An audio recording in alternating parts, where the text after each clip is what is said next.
안녕하세요. 오늘 저희는 이우경 정신건강의학과 전문의이자 또 경영학 박사님의 글 일중독 탈피와 삶의 ESG 이걸 바탕으로 해서요.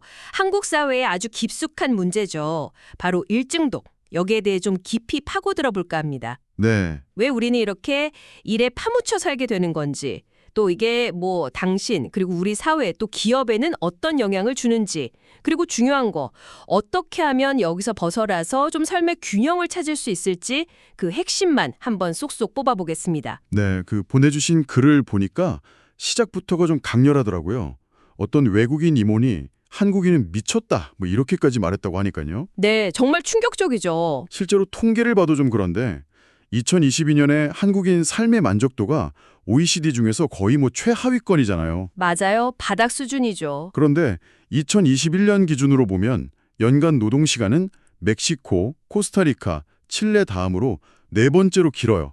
무려 1915시간. 와, 1915시간이요? 네, 이게 OECD 평균보다 거의 200시간이나 더 일하는 셈이거든요. 아니, 만족도는 바닥인데 일하는 시간은 거의 세계 최고 수준이라니. 참 아이러니합니다. 그렇죠. 이 글이 단순히 열심히 일하는 문화, 이걸 넘어서서 이게 왜 개인과 사회의 어떤 지속 가능성을 해치는 문제인지, 심지어는 기업의 ESG 경영하고도 어떻게 연결되는지 이걸 파고들고 있어서 좀 흥미로웠어요. 맞습니다. 그래서 오늘 저희가 이 글을 통해서 일중독의 본질이 도대체 뭐고 또 왜 특히 우리가 여기에 좀 취약한 건지, 그리고 제일 중요하게는 어떻게 하면 이 악순환을 끊고 좀 건강한 삶을 되찾을 수 있을까? 그 실마리를 같이 찾아봤으면 합니다. 좋습니다. 그럼 먼저 그 일 중독이라는 상태 자체요. 여기에 대한 정의부터 좀 명확히 짚고 가야 할 것 같아요. 그냥 단순히 일을 많이 하는 거랑은 좀 다르다고 하던데요. 그렇습니다. 이 글에서 중독을 정의하는 방식이 되게 흥미로운데 본질을 망각한 상태 혹은 가장된 우울 이렇게 표현을 해요. 본질을 망각한 상태, 가장된 우울. 네, 핵심은 뭐냐면 그 대상이 뭐든 간에 일단 그 생각이 딱 떠오르면 안 하고는 못 배기는 상태, 즉 강박적인 습관이 되어버렸다는 거죠. 아, 강박적인 습관이요. 네, 이게 술이나 약물처럼 명백히 해로운 것뿐만 아니라 골프를 치든 공부를 하든 심지어는 봉사활동처럼 겉보기에 되게 긍정적인 활동이 있잖아요. 네네. 그런 것조차도 중독의 대상이 될 수 있다는 지적입니다. 일시적으로는 스트레스도 잊게 해주고 뭔가 살맛난다 하는 그런 거짓 열정을 주지만 그 밑바닥에는 아주 깊은 공허함이 자리하고 있다는 분석이에요. 공허함을 채우려고 뭔가를 강박적으로 한다. 이거 뭔가 좀 익숙한 느낌인데요.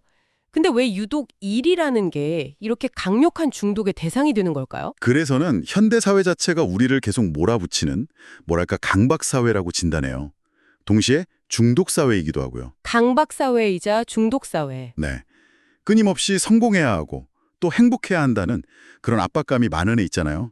아마 듣고 계신 당신도 좀 느끼실 거예요. 네, 그렇죠. 주변에서도 그렇고. 이런 환경 속에서 우리는 자꾸 외부 자극을 통해서 즉각적인 만족감을 찾게 되는데 여기서 우리 뇌의 도파민 시스템이 아주 중요한 역할을 합니다. 아, 그 유명한 도파민이요.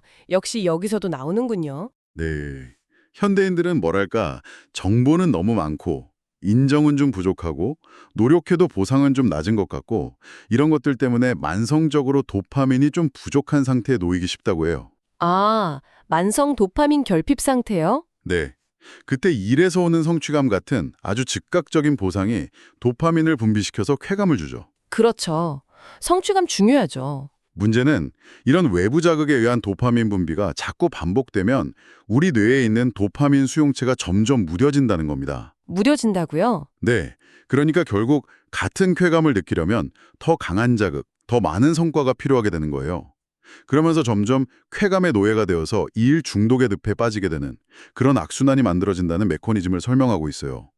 공허함을 잠깐 잊으려고 더 일에 매달리게 되는 거죠. 아, 듣고 보니까 이게 단순히 열심히 일하는 거랑은 정말 차원이 다른 문제네요.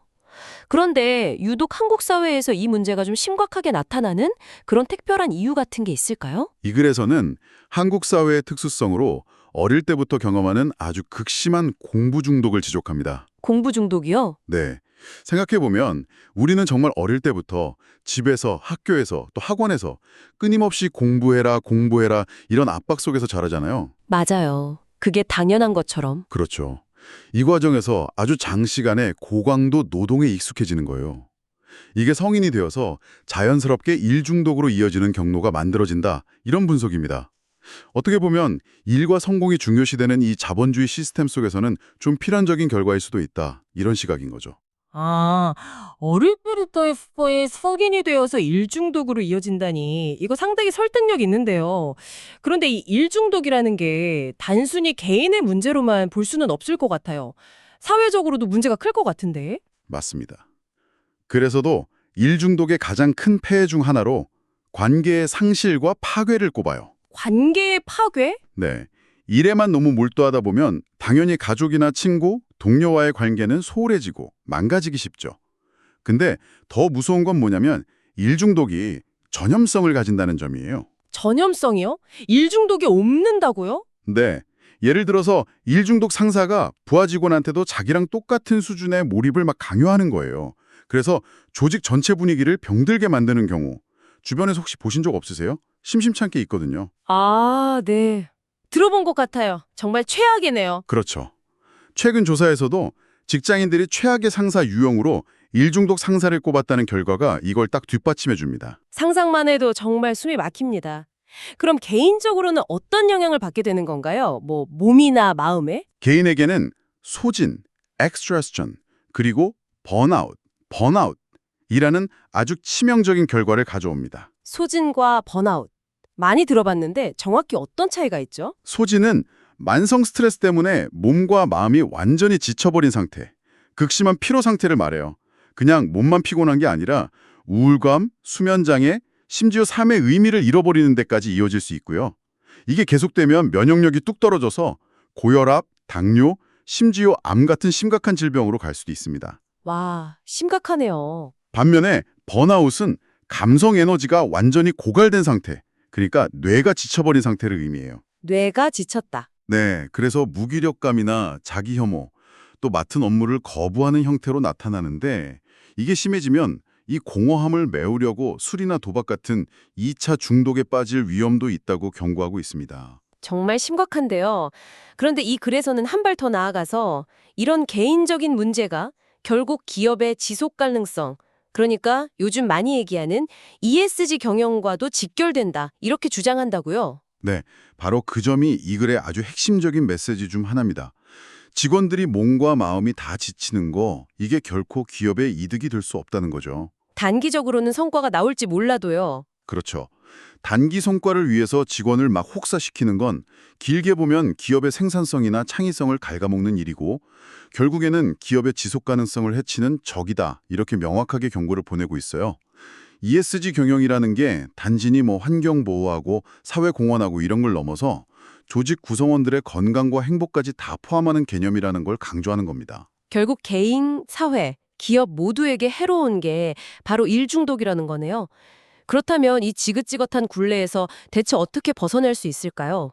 저자가 제시하는 해법이 정말 궁금합니다. 크게 세 가지 처방을 제시하는데요. 첫 번째는 바로 멈춤입니다. 멈춤이요? 네, 말 그대로 하던 일을 잠깐 멈추고 자신을 좀 돌아보는 시간을 갖는 거죠. 근데 여기서 중요한 포인트가 있어요. 뭐냐면 일 중독이라는 게 사실은 가난이나 실패 혹은 내가 무능하다는 것에 대한 깊은 두려움에서 비롯된 도피 행각일 수 있다는 점을 스스로 인정하는 거예요. 아, 도피였다는 걸 인정하는 것부터가 시작이군요. 네, 그 두려움을 외면하지 않고 정면으로 딱 마주하는 용기가 필요하다. 이런 조언이죠. 스스로에게 지금 내가 하는 일을 잠시 멈추거나 뒤로 미룰 수 있나 이렇게 솔직하게 한번 질문을 던져보는 것이 그 시작입니다. 멈춰서 두려움을 마주하라. 와, 이게 말처럼 쉽지는 않겠지만 정말 꼭 필요한 과정이겠네요. 근데 혼자 힘으로는 멈추기가 좀 어려울 수도 있을 것 같은데요. 정확합니다. 그래서도 스스로 일중독임을 인정하는 게 첫걸음이지만 혼자만의 의지만으로는 한계가 있다고 딱 지적해요. 그쵸. 중독이라는 게 그렇게 간단하지 않으니까. 네, 중독의 이면에는 아주 복잡한 심리적인 요인, 환경적인 요인이 다 얽혀 있기 때문에 주변의 지지나 도움이 꼭 필요합니다. 더 나아가서는 실질적으로 노동 시간을 좀 줄인다거나 성과지상주의 문화를 좀 바꿔나간다거나 하는 사회적, 조직적 차원의 노력이 반드시 같이 가야 한다. 이 점을 강조해요.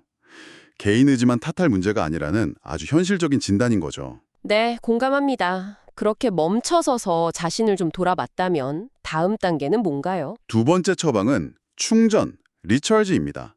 에너지를 다시 채우는 거죠.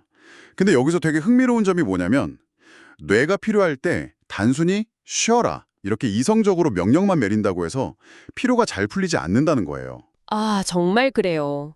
쉬어도 쉰 것 같지 않을 때 많잖아요. 맞아요. 오히려 가만히 쉬려고 하면 온갖 걱정거리나 잡념만 막 밀려와서 얼마 남지도 않은 에너지를 더 소모시킬 수도 있다는 거죠. 그럼 어떻게 해야 제대로 충전할 수 있다는 건가요? 핵심은 감성 에너지를 채우는 겁니다. 이 글에서는 감성 에너지가 우리에게 열정이나 의미, 동기, 영감의 원천이 된다고 설명해요. 감성 에너지? 그건 어떻게 채울 수 있죠? 이런 걸 통해서 충전될 수 있다고 하고요. 또 즐겁게 땀 흘리는 운동, 아니면 완전히 몰입할 수 있는 취미나 놀이, 혹은 명상 같은 활동들을 통해서 고갈된 감성 에너지를 효과적으로 채울 수 있다고 조언합니다.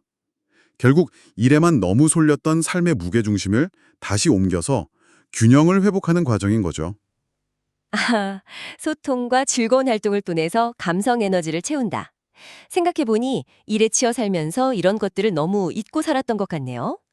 자, 마지막 처방은 뭔가요? 세 번째는 계획입니다. 이건 정말 역발상이라서 좀 재미있는데요. 계획이요?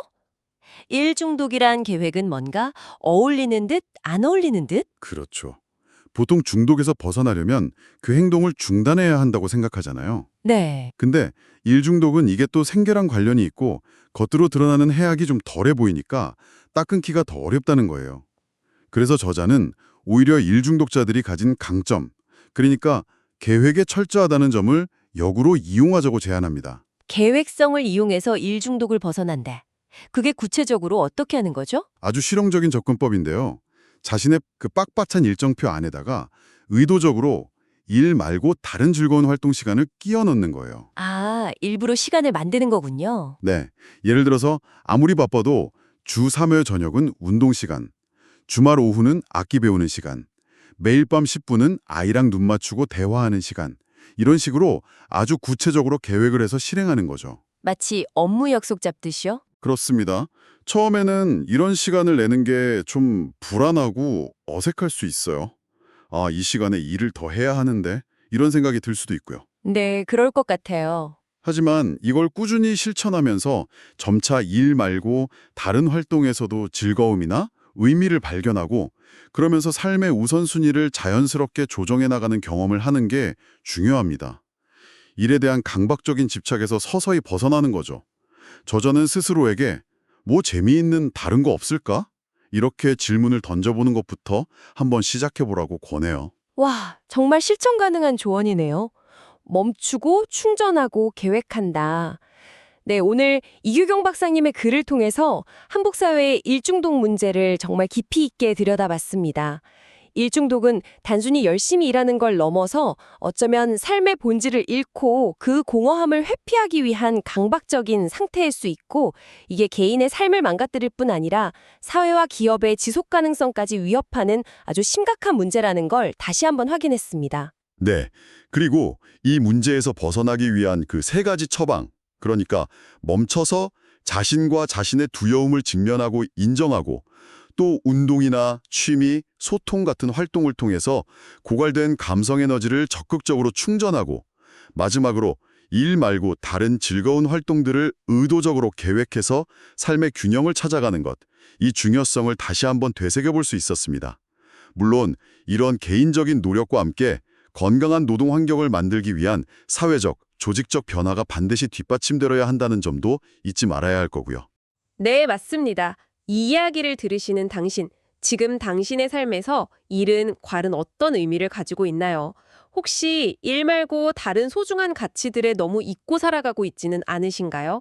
오늘 당장 당신의 일정표에 아주 작게나마 추가해 볼 수 있는 재미있는 다른 일, 그게 무엇이 있을지 한번 떠올려 보시면 좋겠습니다. 어쩌면 그 작은 계획 하나가 일 중심의 삶에서 벗어나서 더 풍요롭고 균형 잡힌 삶을 향한 아주 의미 있는 첫걸음이 될 수 있을지도 모릅니다. 다음에 더 흥미로운 분석으로 찾아뵙겠습니다.